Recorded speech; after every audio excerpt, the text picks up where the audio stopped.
Deathstroke 31, Christopher Priest writing and Carlo Pugilane on the art. This is the second part of Deathstroke versus Batman. And as Batman said last time, he is going to interfere and stop Deathstroke from Deathstroking. So he actually blows his plane out of the sky. No, knowing, of course, that him and Wintergreen will survive because they're good at what they do. They'll be fine.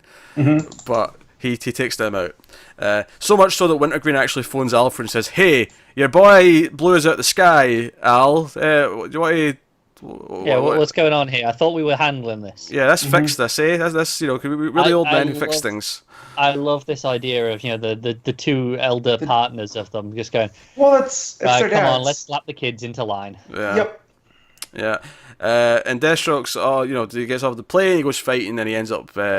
Talia is there at the end, and she kisses him. And says, "Oh, we need to talk about your son or our son, or whatever she phrases it." I think she says your son because obviously that leaves it ambiguous enough. Yeah, which I think kind of says to me that Talia is the one manipulating all this to try and make him make Bruce and think. Yeah. So it's not real, but she's the one who's behind it because she's got an agenda because she's Talia and she's up to something. So that would be my guess. Meanwhile, Batman is investigating this stolen tech, so the new phone. It's a fake iPhone, whatever they're calling it in the comics. And it's like Wayne Tech, and because Gordon comes and talks to him about it, he goes as Bruce Wayne to kind of make a money deal to this guy who stole it and find out where it went. And it turns out that Adeline's behind it all. Yeah. Presumably just in an effort to get Batman out of hiding. Yeah, because it's framed as if it's the Russians stealing these secrets. And then it turns out that was just a false trail all along. Yeah, just Adeline. It's just because Deathstroke's always a family affair, and here we go. Yeah, I like that it is a little bit disconnected though. Like Adeline's still on, it's like, well, we kind of need to know this stuff. Which is, Bruce Wayne is unaccounted for as far as they're concerned. They don't know exactly where he falls down. Yeah. So it's like, well, we've got to do our job, keep an eye on him. Yeah. So. That was basically true. I didn't like it as much as the first part of this arc because I think the first part was just it had more of a flow to it. The action kind of it went from this smaller build up to this big set piece, and I really had a lot of fun with that. This one felt more like a typical Deathstroke issue, and not in a bad way. I did enjoy every individual scene though. Oh yeah, I did too. And I tell you something, I really like is the paralleling between the sons. Yep. Where you have them talking to the camera about their fathers. Yeah. But it's not Damien though, right? That was Dick. No, that's Dick, yeah. Yeah, it's Dick Robin, who's talking about Batman, Yeah. But, just the idea is, how they're actually, really similar and stuff, and it's just highlighting that. But I like the framing device of using the sons to tell it, and then you've got the fathers with Alfred and Wintergreen. It makes it feel like there's this two dysfunctional families. How do you feel, Matt? No, I liked it a lot. I'm more with Pete that it felt like a more traditional issue of Deathstroke and not like this series within a series, even though it's mainly focused on Batman here too.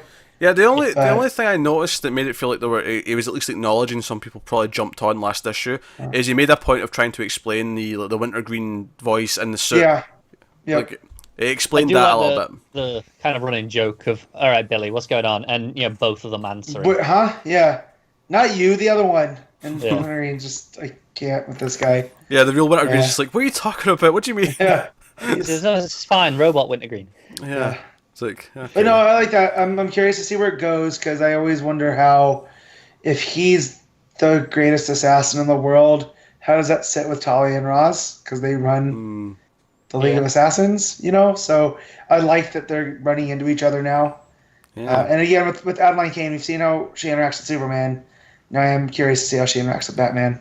Yeah, and of course, Deathstroke just showed up in the Silencer and that assassin business. Oh. So there's stuff going on there. I do agree that it feels like a more typical issue of Deathstroke, but that for me is okay because I'm enjoying the series anyway. Yeah. So it's like, hey, it didn't feel like the series within the series like the last one did, where it felt like, oh no, this could have been a miniseries. Yeah. This is like, oh no, this is more of what I'm used to. I felt like I think it was fine for us because we were all reading the series anyway. Yeah. But I think this issue to me felt like if someone did jump on just for Batman vs Deathstroke, and then that last issue felt very kind of like a lot more straightforward, big fighting, big set piece with Batman and Deathstroke.